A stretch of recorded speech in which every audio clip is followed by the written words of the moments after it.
Hello guys, अस्सलाम वालेकुम। कहते हैं आप। आज फिर हाजिर हूँ गोल्ड के वीकली एनालिसिस के साथ। अल्हम्दुलिल्लाह सुम्मा अल्हम्दुलिल्लाह, लास्ट वीक बड़ा ज़बरदस्त गया और इस वीक भी उम्मीद है कि बड़ी अच्छी अपॉर्चुनिटीज़ हमारे साथ होने वाली हैं, क्योंकि मार्केट में कोई बहुत बड़ी न्यूज़ नहीं है। कुछ स्पीचेज़ हैं और कुछ कैलेंडर एक दो इवेंट्स हैं, तो मार्केट ट्रेस करेगी। पूरा वीक हमें प्रॉफिट कमाने का बहुत अच्छा मौका मिलेगा। इस वीक मैं आपको टेक्निकल एनालिसिस गाइड करूंगा और साथ में सेंटीमेंट और फंडामेंटल के बारे में भी थोड़ी गाइडलाइन दूंगा। इसके साथ साथ हमारे साथ मौजूद होंगे शकील साहब, और शकील साहब से हम जानेंगे कि एसएमसी के हिसाब से कौन कौन से लेवल्स हैं जिनको ब्रेकआउट होके चौक होके या बॉस बनेगा और उसके ऊपर हम ट्रेड करेंगे। तो देर किस बात की, आज के सिंपल यूनिक एंड एजुकेशन से भरपूर गोल्ड के वीकली एनालिसिस को स्टार्ट करते हैं। My name is Nawaz, welcome to forex-ustad.com।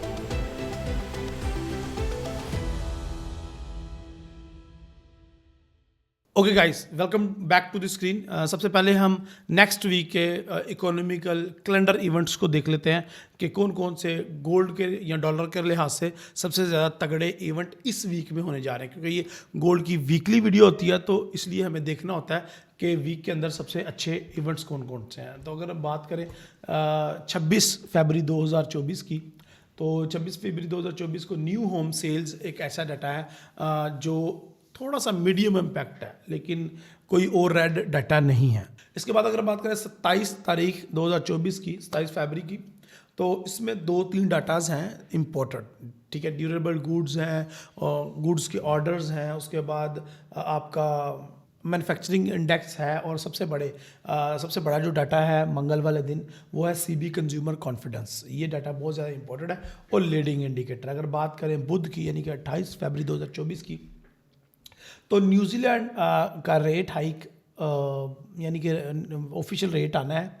इस दफ़ा भी ये रेट पास करने का ही सोच रहे हैं और ज़्यादातर चांसेस रेट पास के होने के। खैर जीडीपी क्वार्टर बाय क्वार्टर का यूएसडी का डाटा है जो कि बुध वाले दिन इम्पोर्टेंट है, शाम 6:30 बजे। और G20 की मीटिंग्स भी है जो कि ऑल डे चलेगी, और FOMC के दो मेंबर्स बात करेंगे, बोस्टिक एंड विलियम्स।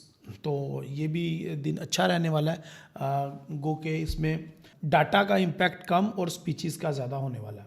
अगर हम बात करें जुमेरात की, तो हर जुमेरात को एक डाटा आता है अनएम्प्लॉयमेंट क्लेम का, वो डाटा है। इसके अलावा PCE प्राइस इंडेक्स है हमारे पास, Chicago PMI, pending home sale, G20 की मीटिंग और FOMC के मेंबर मास्टर बात करेंगे। और 29 फरवरी यानी कि बुध का दिन इसलिए भी इम्पोर्टेंट है कि ये लास्ट डे होने वाला है ट्रेडिंग का मंथली, यानी कि फरवरी का महीना ख़त्म हो जाएगा और उसके बाद जो जुम्मा आएगा यानी कि अगला दिन आएगा वो 1 मार्च 2024 का होगा। और ये वाला जुम्मा जो है 1 मार्च 2024 का, इसमें ISM मैन्युफैक्चरिंग PMIs हैं और यूनिवर्सिटी ऑफ मिशिगन के कंज्यूमर सेंटीमेंट है और मैन्युफैक्चरिंग प्राइस इंडेक्स का डाटा है। इसके अलावा और भी 2-3 डाटाज हैं। इसके अलावा 2-3 स्पीचेस हैं, जिस तरह के बोस्टिक बात करेंगे, फेड की मॉनेटरी पॉलिसी की बात होगी, फेड के एक मेंबर डेली वो बात करेंगे, डेले वो बात करेंगे। तो ये वीक ठीक है, इतना बुरा नहीं है, पिछले वीक की तरह ठंडा नहीं है।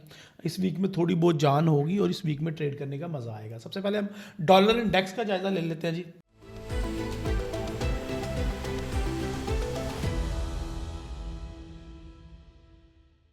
डॉलर इंडेक्स की मंथली कैंडल मैं इसलिए आपको सबसे पहले दिखा रहा हूँ कि 5 दिन रह गए और ये वीक जो है, ये वीक के अंदर अंदर ही मंथली कैंडल ने क्लोज होना है। और प्रोबेबिलिटीज़ जो नज़र आ रही हैं वो ये नज़र आ रही हैं कि शायद डॉलर इंडेक्स ये बुलिश क्लोज होगा मंथली में। अगर वीकली की बात करें तो वीकली कह रहा है कि नहीं, ये बुलिश क्लोज नहीं हो सकता। उसकी वजह क्या है? उसकी वजह बड़ी सिंपल सी है। पहले 2 डोजीज बनी थी, अप साइड पे 2 तलवार, और इस दफ़ा मार्केट ने एक बैरिश कैंडल बनाई है। गो के मार्केट ने जो बैरिश कैंडल बनाई है वो भी नीचे वाली साइड पे लंबी सी विक है, जो कि आने वाले दिनों में मार्केट के अंदर इसी एरिया के अंदर साइड वे रहने के चांसेस को शो कर रही है, यानी कि जब बुल और बियर दोनों मिलके ही मार्केट को मैनिपुलेट और इंड्यूस कैंडल्स बनाना शुरू कर दें, तो उसका मतलब ये होता है कि मार्केट का कोई ख़ास ट्रेंड नहीं रहने वाला आने वाले दिनों में। क्योंकि अगर हम इन डोजीज की कंफर्म हो जाती है, फुल मारूबुजो बेरिश कैंडल क्लोज हो जाती, तो पक्के चांसेस थे कि मार्केट 102 और फिर उसके बाद 101 को टच करेगी आने वाले दिनों में। लेकिन अब ऐसा नज़र नहीं आ रहा। अब ऐसा लग रहा है कि शायद मार्केट इसी एरिया में, यानी कि 103.600 और फिर 104.500 के दरमियान रिट्रेस करने वाली है। इसी मार्केट इसी के अंदर साइडवे रहने वाली है और मार्केट इन्हीं एरियाज़ के अंदर मैनिपुलेशन करने वाली है। तो ये एरियाज़ हमें नज़र आ रहे हैं। चलें देखते हैं आगे क्या होता है। अगर मैं बात करूं डेली की, तो डेली में भी देखें आप, तो आपको नज़र आएगा कि मार्केट ने नीचे वाली साइड्स पे वीक बनाना शुरू की हुई हैं। कभी नीचे वाली साइड पे वीक बनाती है मार्केट, कभी ऊपर वाली साइड पे। तो ये इसलिए भी, अब आप कहेंगे कि पता नहीं कैसे सर बता देते हैं। ये देखो, हमें हिस्ट्री बताती है ना। आप सिंपली हिस्ट्री को स्टडी कर लिया करें और आपको पता चलेगा पहले भी मार्केट ये हरकत कर चुकी है और मार्केट पूरा 1 महीना ही तकरीबन साइड में रह चुकी है ऑलमोस्ट। ये मैं बात कर रहा हूँ 16 जनवरी से लेके, अल्लाह आपका भला करे, फरवरी तक, तो 15 दिन 20 दिन तो मार्केट एक जगह पर ही रहेगी। और अब आगे वाले दिनों में भी चांसेस है कि मार्केट एक ही जगह पे यहाँ पे शायद मार्केट स्ट्रगल करती नज़र आए। अगर हम देखें ये इस एरिया में, तो ऐसा होता है, ये कोई अनोखी बात नहीं है। अच्छा, डॉलर इंडेक्स तो हमें एक ही जगह पर ट्रेस करता नज़र आ रहा है, लेकिन 10 ईयर यील्ड जब मार्केट क्लोज होने लगी तो काफ़ी ज़्यादा गिर गया था। एनीहाउ हम चलते हैं अब अपने गोल्ड के चार्ट के ऊपर और बिना टाइम वेस्ट किए हुए गोल्ड के एनालिसिस कर लेते हैं हम।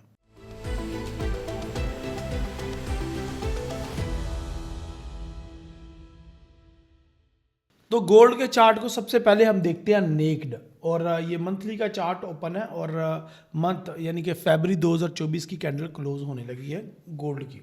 सो अगर आप देखें तो गोल्ड के अंदर आपको नज़र आएगा कि अप साइड पे जो वीक्स हैं वो भी मौजूद हैं, और अब ये पिछले 3 वीक से 4 वीक मंथ से डाउन साइड पे भी वीक बना रहा है, जो कि गोल्ड में शायद अप साइड जाने की नवीद सुना रहा है। तो यहाँ पे महसूस यही हो रहा है कि ये जो फरवरी की कैंडल है शायद ये बुलिश क्लोज हो जाए, लेकिन अगर ये बुलिश क्लोज हो गई तो मार्केट जो है वो मार्च और अप्रैल में अपना नया हाई लगाने की तरफ जाएगी। तो ये तो मंथली बात होगी। अब कर लेते हैं हम अपनी वीकली बात। तो वीकली के अंदर अगर लेवल्स देखें या अगर कैंडल्स का बिहेवियर देखें तो वो बड़ा स्टीक है और बड़ा ज़बरदस्त है और वो कंफ्यूज बिल्कुल भी नहीं है।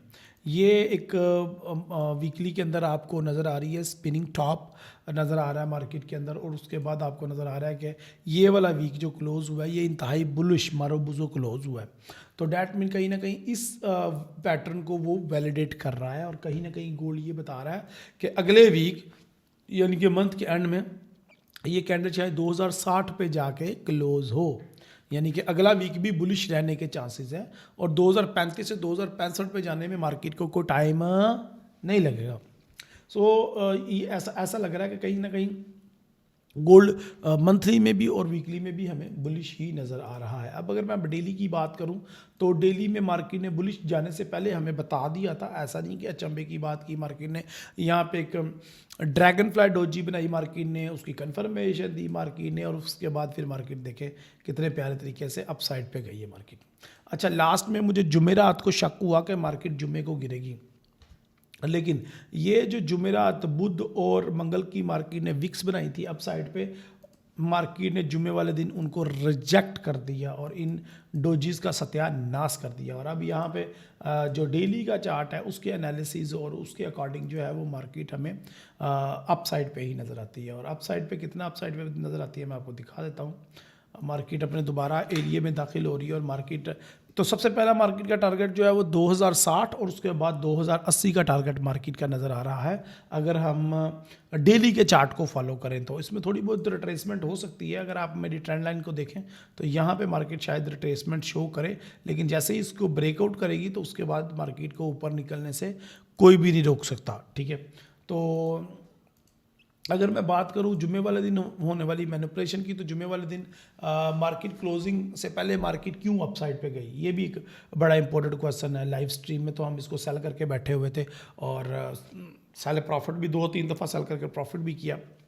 बेसिकली हमने इस कैंडल को देख के सेल किया, फिर हमने बाय भी किया, फिर सेल किया, फिर उसके बाद मार्केट अचानक बाय क्यों हो गई, ये एक बड़ा इंपॉर्टेंट क्वेश्चन है। वो इसलिए हुई कि जब मार्केट यहाँ पे आई ना 2020 के करीब करीब, तो मार्केट में ना एक न्यूज़ फ्लोट होना शुरू हो गई। जो यूनाइटेड स्टेट ऑफ अमेरिका के प्रेसिडेंट है जो बाइडन, उनकी तरफ से बयान आ गया कि हम जो रशिया पे ज़्यादा मज़ीद पाबंदियाँ लगा रहे हैं और रशिया पे मज़ीद सैंक्शन लगा रहे हैं, और कुछ जॉब डिपार्टमेंट्स में भी उन्होंने चेंज करने की कोशिश की। अनएम्प्लॉयमेंट जिससे बढ़ने का ख़तरा पैदा हुआ, जिसमें डॉलर इंडेक्स फिर एंडिंग मोमेंट में मार्केट क्लोज होने से पहले गिर गया, और फिर गोल्ड जो है वो तकरीबन $40 अपसाइड पे मूव कर गया मार्केट के क्लोज होने के 8 घंटे पहले।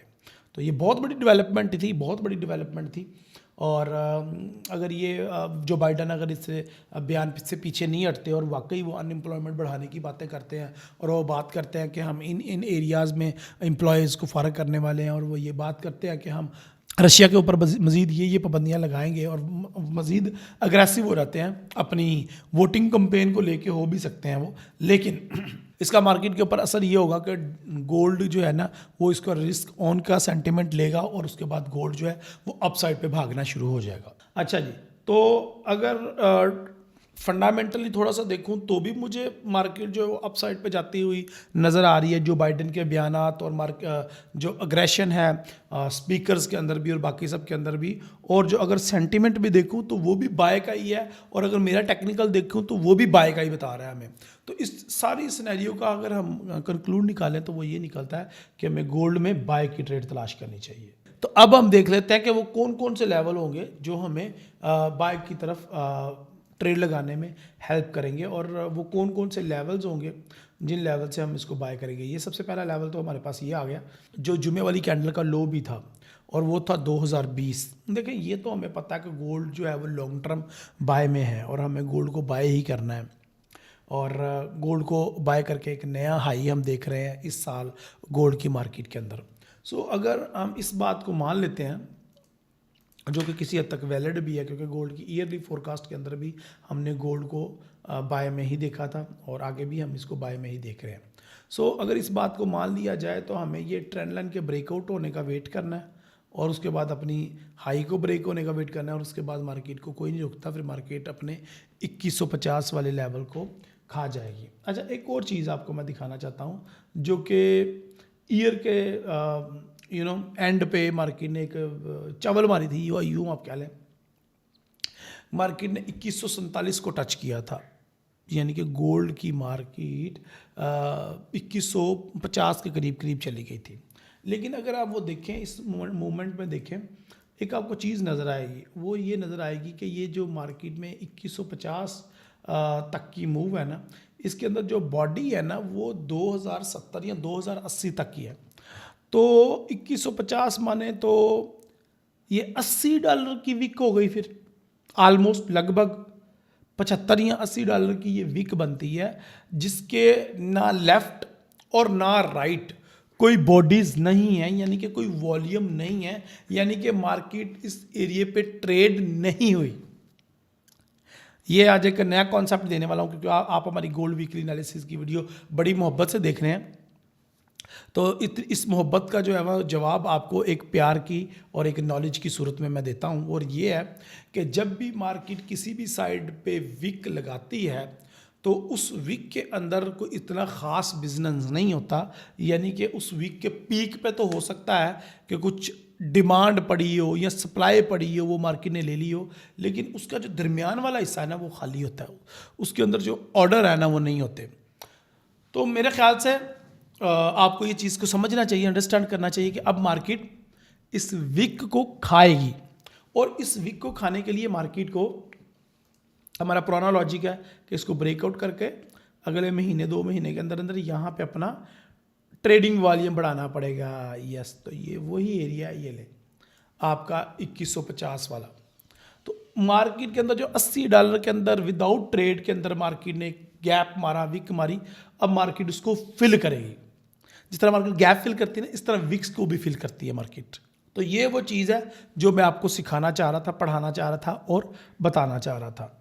अब मार्केट अगर इसकी वीक को फिल करने की तरफ आएगी तो यहाँ पे आपको ढेर सारा ट्रेडिंग वॉल्यूम मिलेगा और आपको कंफर्म ट्रेड मिलेगी। आप 2020 से या 2000 से गोल्ड को बाय करें और 2150 तक बाय रखें तो आप तकरीबन अल्लाह आपका भला करे $150 अर्न करेंगे। और मैं जिसने 1850 से गोल्ड को बाय करके रखा हुआ है, मैं तो $300-400 अर्न करूंगा सिर्फ इस मूव से। और ये मैं अप्रैल से पहले बुक कर लूँगा इंशाल्लाह। मुझे पता है कि अप्रैल तक मार्केट ये अपना हाई लगा देगी और फिर पूरा साल मार्केट ने साइडवे मोमेंटम रखने, क्योंकि इलेक्शन भी आ रहे हैं यूनाइटेड स्टेट ऑफ अमेरिका में, इसके अलावा इंडिया में और इसके अलावा और भी जितनी भी कंट्रीज़ हैं। पाकिस्तान के तो इलेक्शन हो गए। अच्छा, जिस तरह के इलेक्शन पाकिस्तान में हुए हैं, मेरी ये प्रेडिक्शन है कि बाकी पूरी दुनिया में भी इलेक्शन इसी तरह से होंगे। अब आप खुद देख लें कि पाकिस्तान में इलेक्शन कैसे हुए हैं। अगर आपको नहीं पता तो स्टडी कर लें, आपको पता चल जाएगा कि आने वाले दिनों में पूरी दुनिया में इलेक्शन कैसे होने वाले हैं। और जिस तरह के इलेक्शन के रिजल्ट पाकिस्तान में आए उसी तरह के पूरी दुनिया में आने वाले हैं। और जिस तरह की हुकूमत यहाँ पे बन रही है ना, वैसे ही पूरी दुनिया में भी इस साल हुकूमत बनने के चांसेस हैं। और फिर आगे देख ले वो दुनिया का क्या होगा। क्योंकि अगर हम बात करें, जब इमरान खान वज़ीर आज़म बना तो उधर से डोनाल्ड ट्रंप वज़ीर आज़म बना, और फिर यूके का जो बना था वो भी कोई पागल सा ही बना था, मेरे ख्याल से ग्रेट ब्रिटेन पाउंड का। और फिर उसके बाद यूरोप का भी कोई इसी तरह का बंदा था। तो वो मतलब कि वो एक ही दफ़ा ये खेती निकलती है और एक जैसे ही वज़ीर आज़म हर जगह पे थे उस टाइम, या जो कंट्री को रूल कर रहे होते हैं बंदे वो। तो खैर, let's back to the point. तो अभी हमें गोल्ड के अंदर स्पेसिफिकली बाय तलाश करना है। और गोल्ड को बाय कहाँ से करना है? 2000 और 2020 के लेवल से। और ये मार्केट लगा देगी आपको, मंडे और ट्यूसडे को मार्केट मौका देगी, एक दफ़ा लो लगाएगी, आप बाय कर लीजिएगा। अच्छा, अब मैं थोड़ा सा मजीद डिगिन करता हूँ। एक तो मैंने ये बता दिया कि मार्केट का 2020 का लेवल बड़ा अच्छा बाइंग का है और इससे नीचे 2005 या 2015 का लेवल। फिर उसके बाद मार्केट अपने हाइज को ब्रेक करती 2060 और 2070 को इस वीक टारगेट कर सकती है और फिर इससे भी ज़्यादा ऊपर जा सकती है। लेकिन अभी फ़िलहाल मार्केट एक रिवर्स टाइप इस वीक से ले सकती है। ये देखें, यहाँ पे जो मार्केट ने अपनी ट्रेंड लाइन को टच किया है और उसको ब्रेकआउट नहीं कर सकी, तो मेरे ख्याल से मार्केट के अंदर रूम मौजूद है। मार्केट डाउन साइड पे भी आ सकती है और फिर मार्केट जो है अल्लाह करे 1990 को भी टच करे। मैं तो ये दुआ करता हूँ कि मार्केट 1990 को 1980 को दोबारा से टच करे ताकि हमें बड़ी अच्छी और बेहतरीन बाय लेने का मौका मिले। ओवरऑल ये इस साल की बात करूँ तो ये साल स्कैल्पिंग का साल है। कोई बड़ी मेजर मूवमेंट नहीं होने वाली गोल्ड में बाय साइड पे, सवाए एक हाई लगने के या पुराना हाई ब्रेक करने के। फिर उसके बाद मार्केट रिट्रेस ही करेगी और एक साइड वे रहेगी। ये तो बात होगी साल की। अब मैं बात करता हूँ मंगल बुध जुमेरात को मार्केट कैसे रहने वाली है। तो वो देखें, उसका लो हमारे सामने मौजूद है, मैं आपको दिखा देता हूँ। एक अच्छा लो जो है वो हमें यहाँ पे देखने को मिल सकता है 1990 के एरिए में, फिर उसके बाद 2000 के एरिए में और 2020 के एरिए में। और मेरे ख्याल से कहीं ना कहीं मार्केट जो है वो आपको नज़र आ भी रही है कि 2015 से लेके 2020 के दरमियान मार्केट के अंदर काफ़ी ज़्यादा बार मार्केट यहाँ पे आ चुकी है। ये देखें, ये देखें ज़रा, ये देखें, तो काफ़ी बार मार्केट जनवरी से लेके अभी तक इस एरिया को टच कर चुकी है। और मेरे ख्याल से ये एरिया बेस्ट बाइंग एरिया है 2015 और 2020 के दरमियान। और उसके बाद फिर आप बाय मार्केट में बाय तलाश करनी है तो बाय तलाश करें, सेल तलाश करनी है तो सेल तलाश करें। अगर मैं मज़ीद अच्छे एरियाज़ की बात करूँ तो जिस एरिया में मार्केट खड़ी है 2040, अल्हम्दुलिल्लाह सुम्मा अल्हम्दुलिल्लाह, लास्ट वीक हमने ये बताया था ये लगेगा और लग गया ये। और मैंने गोल्ड वीकली एनालिसिस में भी बताया था और मैं लाइव स्ट्रीम में भी बता चुका हूँ आपको। फिर आप 2060 का एरिया मार्क कर लें और 2060 के बाद आप फिर 2080 के एरिया को ब्रेकआउट होने का वेट करेंगे। और जब ब्रेकआउट हो गया तो फिर वो वीक वाली स्टोरी चलेगी और आप फिर इसके बाद बाय करेंगे। अगर मैं अपनी स्टोरी को कंक्लूड करूँ, स्टोरी का कंक्लूजन ये है कि हाई से सेल करें और लो से बाय करें। सेलिंग की ट्रेड को इतना रिकमेंड नहीं करता जितनी बाय की ट्रेड को रिकमेंड करता हूँ, यानी कि 2020 और 2015 के दरमियान बाय तलाश करें या 1990 के दरमियान बाय की तलाश करें। तो 1990 वाली तो कोई चीज़ नज़र नहीं आ रही मार्केट में कि मार्केट इतना ही गिर जाएगी कि 1990 पे आ जाएगी और डॉलर इंडेक्स में कोई बड़ी चार चांद लग जाएंगे, ऐसी कोई चीज़ नज़र नहीं आ रही। तो फिर 2020 और 2015 के दरमियान आप बाय करो और इसको 2060 और 2070 इस वीक हम टारगेट करेंगे और देखेंगे कि मार्केट जो है वो 2060 के करीब करीब इस मंथली की कैंडल क्लोज करें। ओके गाइज, ये थे मेरी तरफ से गोल्ड के वीकली एनालिसिस। आई होप आपको ये बड़े पसंद आए होंगे। कल हमने सिल्वर के रिलेटेड ईयरली फोरकास्ट की वीडियो भी भेजी है, उसको भी लाजमी वॉच कीजिएगा। ऊपर कहीं आई का बटन आ रहा होगा, उसके ऊपर क्लिक करके। अब हम देखते हैं शकील भाई के गोल्ड वीकली एनालिसिस के। शकील भाई के पास एसएमसी के अकॉर्डिंग कौन कौन से लेवल्स हैं।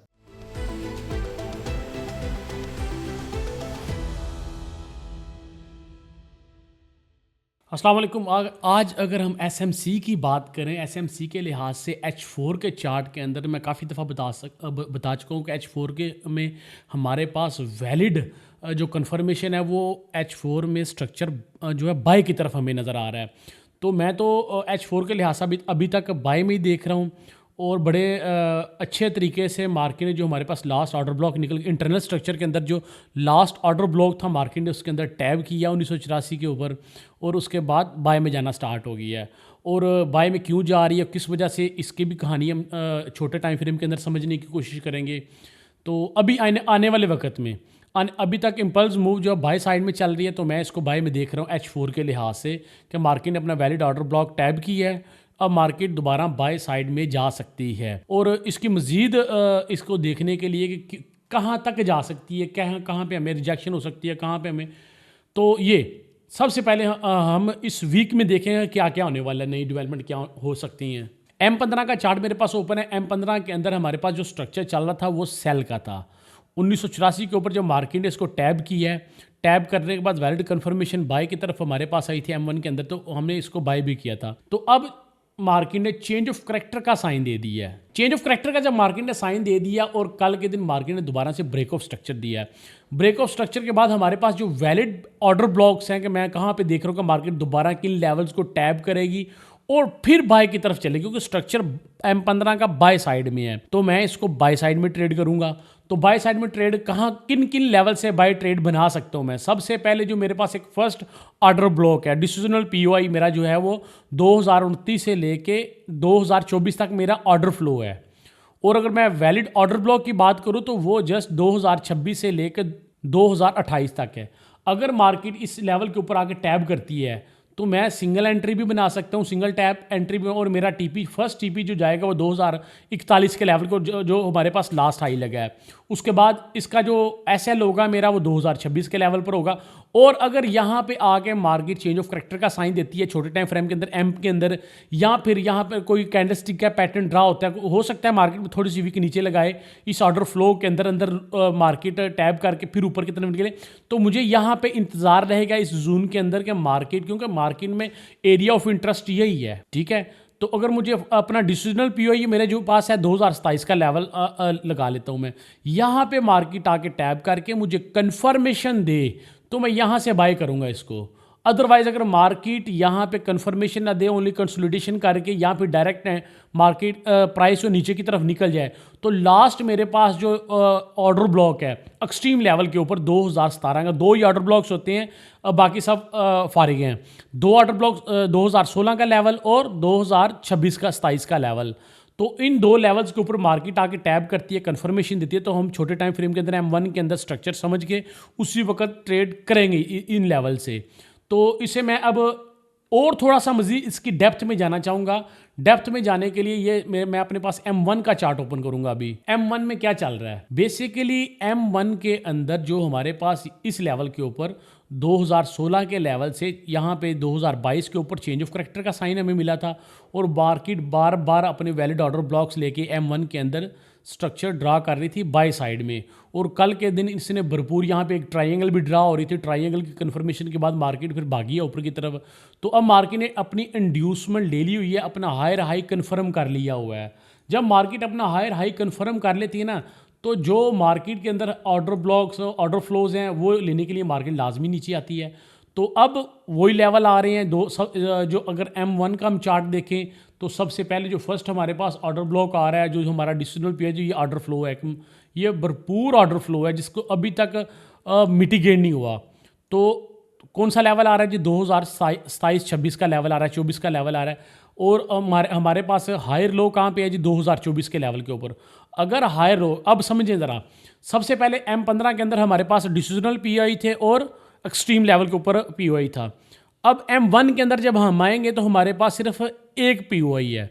अगर मार्केट ये अपना हायर लो क्रॉस करती है, 2024 का लेवल क्रॉस करती है, तो फिर ज़ाहिर बात है हमारा जो 2016 के लेवल के ऊपर एक्सट्रीम लेवल के ऊपर पीओआई M15 का पड़ा हुआ है, मार्केट वहाँ पर टैप करेगी और दोबारा से इस तरह से चेंज ऑफ करैक्टर का साइन देगी इस लेवल के ऊपर, तो फिर हम बाय करेंगे।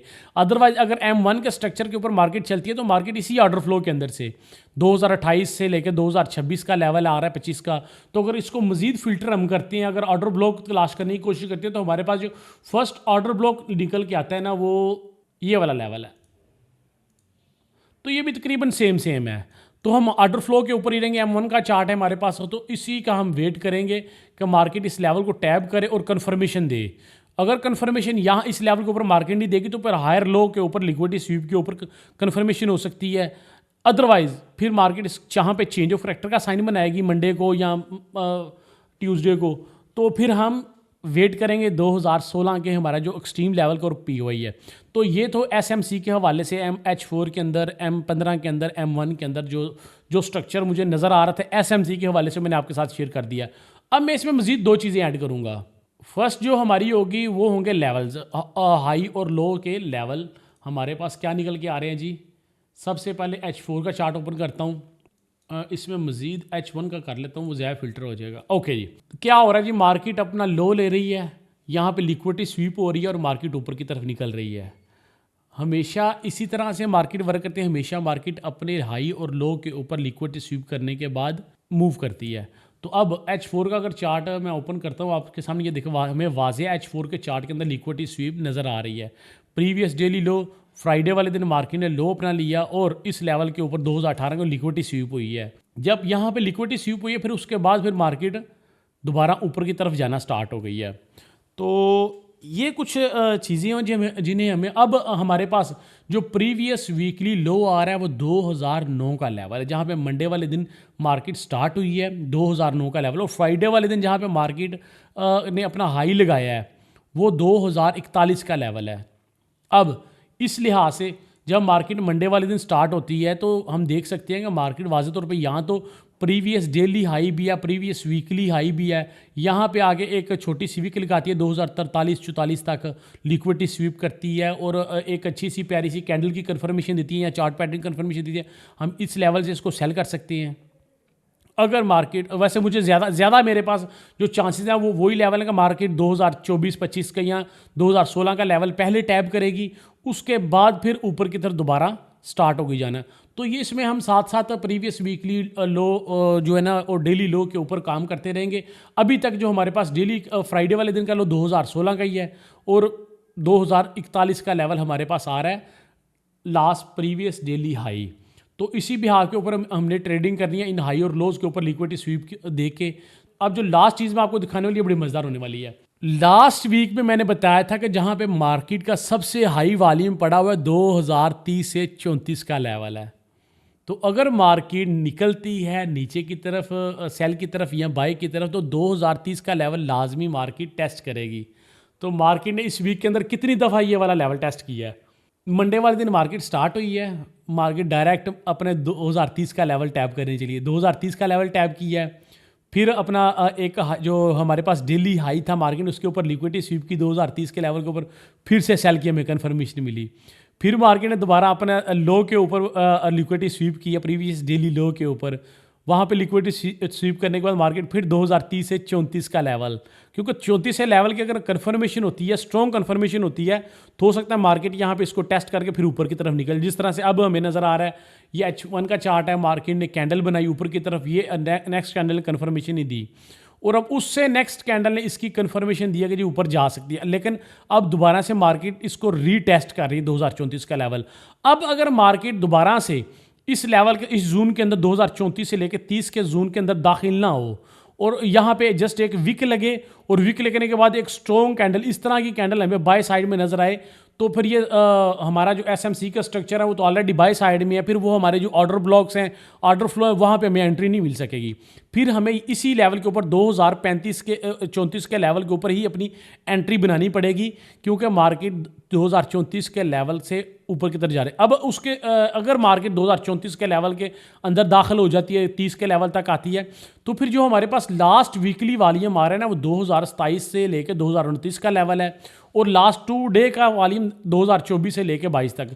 तो अब मेरे पास 3 सबूत हो गए हैं 2024 से लेकर 22 तक ट्रेड करने के लिए। फर्स्ट, M15 का स्ट्रक्चर के अंदर ही valid order block order flow आ रहा है। M1 के स्ट्रक्चर के अंदर 2024 का लेवल फर्स्ट मेरे पास, और लास्ट एक्सट्रीम लेवल के ऊपर M1 के चार्ट के अंदर POE हमारा जो 2024 के लेवल के ऊपर है, और जो लास्ट 2 डेज़ का वॉल्यूम है ना, वो भी 2024 के लेवल के ऊपर पड़ा हुआ है। तो मैं तो देख रहा हूँ कि मार्केट नेक्स्ट मंडे या ट्यूसडे को आहिस्ता आहिस्ता या फिर इस लेवल को टैप करे 2023-24 के लेवल, यहाँ पे हमें कन्फर्मेशन दे, तो हम यहाँ से इसको स्ट्रांगली बाय करें। अदर इसके, क्योंकि M1 के चार्ट के अंदर, M15 के अंदर स्ट्रक्चर जो बाय साइड में, और M15 के अंदर जो कन्फर्मेशन है वो हायर हाई इसने कन्फर्म कर दिया हुआ है 2041 के लेवल से। तो अब हमारे पास 2024-27 का लेवल जो है ना, वो बड़ा इंपॉर्टेंट हो गया है। तो यहाँ पे अगर मार्केट आके टैब करती है ना, कन्फर्मेशन देती है, तो ज़बरदस्त किस्म की एंट्री हमें मिलेगी। आज की वीडियो के अंदर उम्मीद है मुझे आप लोगों को बहुत ज़्यादा चीज़ें समझ आई होंगी नेक्स्ट वीक के कहाँ कहाँ पे हमारे पास अपॉर्चुनिटीज़ है बाय और सेल करने के लिए। तो बने रहे forex-ustad.com के साथ। तो इजाज़त दें मोहम्मद शकील को। अल्लाह हाफिज़।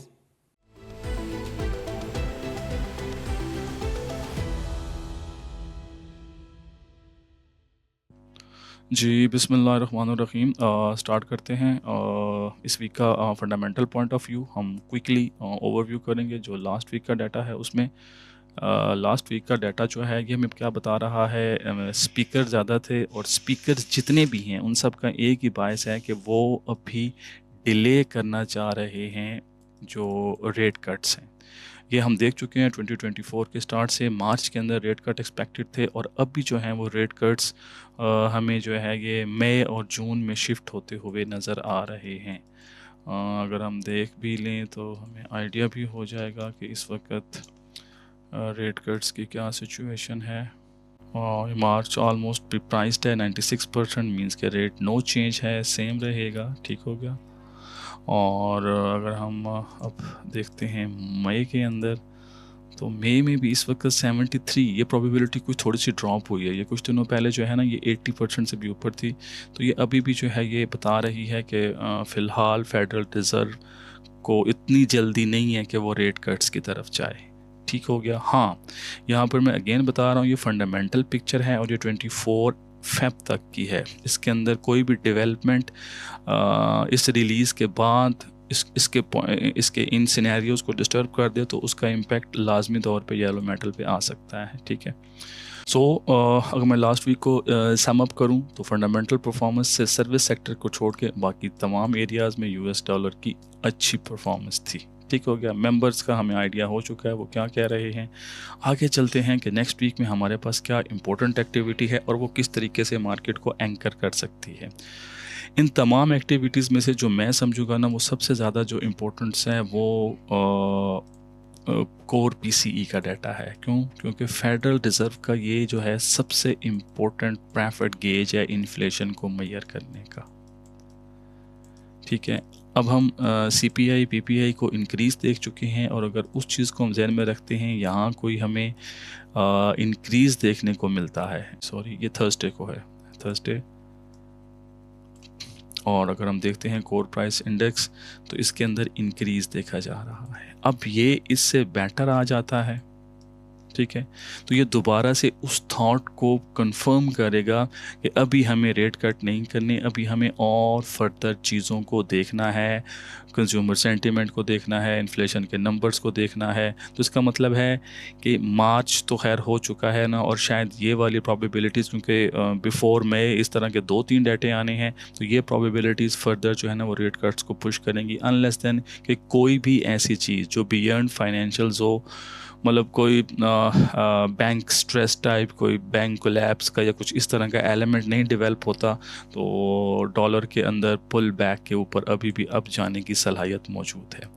थोड़ा सा और देख लें, न्यू होम सेल्स बेहतर देखी जा रही हैं। तो उसका मतलब क्या हुआ कि मंडे वाले दिन ही डॉलर के अंदर हमें थोड़ी बहुत स्ट्रेंथ देखने को मिलेगी और वो स्ट्रेंथ हमें गोल्ड के अंदर शॉर्टिंग अपॉर्चुनिटी दे सकती है जो उसने रिसेंट हाई बनाया है, ठीक है। और कंज्यूमर कॉन्फिडेंस इन लाइन देखा जा रहा है, ये एक्सपेक्टेशन से बेटर आता है तो डॉलर के लिए अनदर बूस्ट होगा। GDPR तो लैगिंग इंडिकेटर है, बट ऑब्वियसली कोई ड्रास्टिक चेंज आती है तो वो उसके अंदर प्लस माइनस हो सकती है। फिर डिफरेंट स्पीकर्स ने बात करनी है, इनका बोलना इंपॉर्टेंट होता है फॉर द टाइम बिंग के लिए। ये सब के सब जो हैं ये रेट का डिले की ही सूरत में बात कर रहे हैं, तो ये एक डॉलर के लिए पॉजिटिव साइन है। फिर फ्राइडे को मैन्युफैक्चरिंग PMIs है, बेटर देखा जा रहा है, तो उसका मतलब है कि हमें डॉलर होल्ड करता हुआ नज़र आएगा।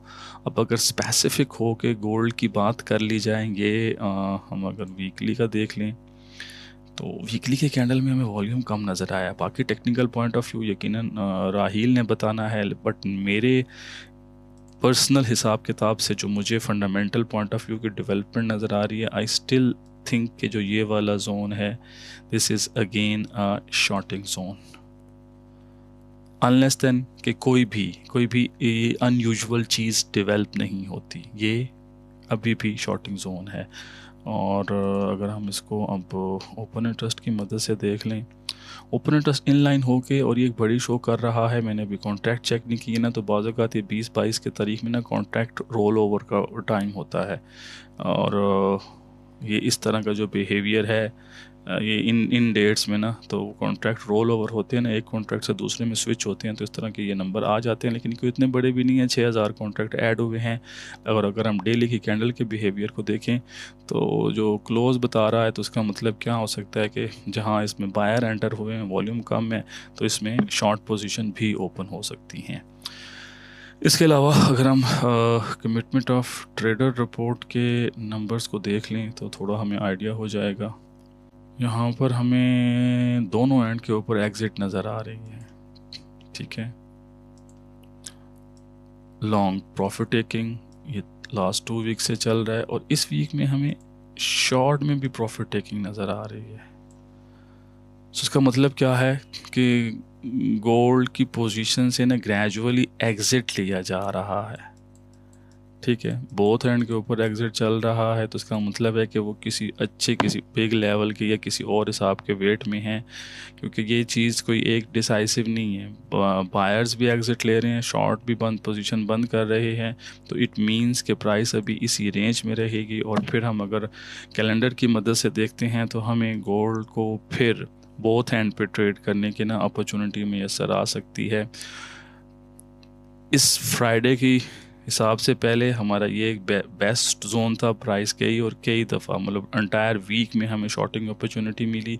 इस वीक ने अब इस एरिया में पेनिट्रेट किया है, तो हमें ये वाले जोन को अपने हिसाब में रखना है। प्राइस यहाँ आती है और इस तरह के ही मतलब टेक्निकली आपको बता दिया जाएगा, तो ये आपका शॉर्टिंग जोन हो सकता है। और ऑब्वियसली अगेन यहाँ जो लो है ये आपका बाइंग जोन हो सकता है, अनलेस देन कि कोई भी जियोपॉलिटिकल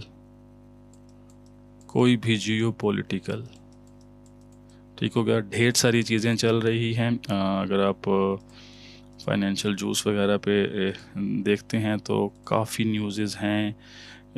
यमन के अटैक हाउसेस जो हैं उन्होंने US के शिप्स वगैरह को अटैक किया है। तो इस तरह की जो भी चीज़ें हैं ना, ये हमारे किसी भी ट्रेड सेटअप को जो है वो डिस्टर्ब कर सकती हैं। क्योंकि मैं यहाँ देख रहा था US CENTCOM Houthi attack on Raven causes significant damage to ship, means के उसमें कोई गड़बड़ हुई है। तो इस तरह की ख़बरें होती हैं, तो ये क्या करती हैं, ये गोल्ड में एक स्पाइक बनाती हैं और फिर प्राइस नीचे आ जाती है। तो इन चीज़ों को अपने काउंटर करना है, क्योंकि अब मार्च का मंथ शुरू होने जा रहा है, और मार्च आपको पता है कि ये फर्स्ट क्वार्टरली मीटिंग्स हैं। ये बहुत इंपॉर्टेंट मीटिंग्स होती हैं। इसमें इकोनॉमिक प्रोजेक्शंस होती हैं। अभी हमें 7 मार्च में सबसे पहले ECB की मीटिंग है, फिर और भी ढेर सारे बैंक्स की मीटिंग है। तो ये एक ओवरऑल डिसाइसिव मंथ होता है, और अगर इस मंथ के अंदर फेडरल रिज़र्व अपने स्टैंस को मेंटेन रखता है सपोर्टेड बाय द डाटा, और इन्फ्लेशन एंकर रहती है, तो गोल्ड के ऊपर जो ज़्यादा बायस है वो डाउन रहता है। बट कोई भी ऐसी चीज़ जो बियॉन्ड फाइनेंशियल्स आती है, तो ऑब्वियसली वो गोल्ड के अंदर एक एलिमेंट होता है कि वो फिर अपसाइड की जानिब बहुत भागता है। अपना ख्याल रखें। ओके गाइस, शकील भाई के एसएमसी के एनालिसिस कैसे लगे आपको? और मेरा और उनका इख्तलाफ हो सकता है, इसमें कोई बड़ी बात नहीं। एनीहो, मैंने आपके साथ एक बात करनी थी, वो ये थी कि कैंडलस्टिक का कोर्स स्टार्ट हो रहा है और उसकी फ़ीस सिर्फ $1 है एक लेक्चर की। तो 3 ही लेक्चर होंगे वो, तो उसको देख लीजिएगा। अगर करना हुआ तो हमारी टीम से कॉन्टैक्ट कर लीजिएगा, हमारी टीम इंशाल्लाह आपको रिप्लाई कर देगी। तो वीडियो अच्छी लगी तो लाइक करें, अपने दोस्तों के साथ शेयर करें। अगली वीक तक के लिए इजाज़त दें। अल्लाह हाफिज़, अस्सलाम वालेकुम।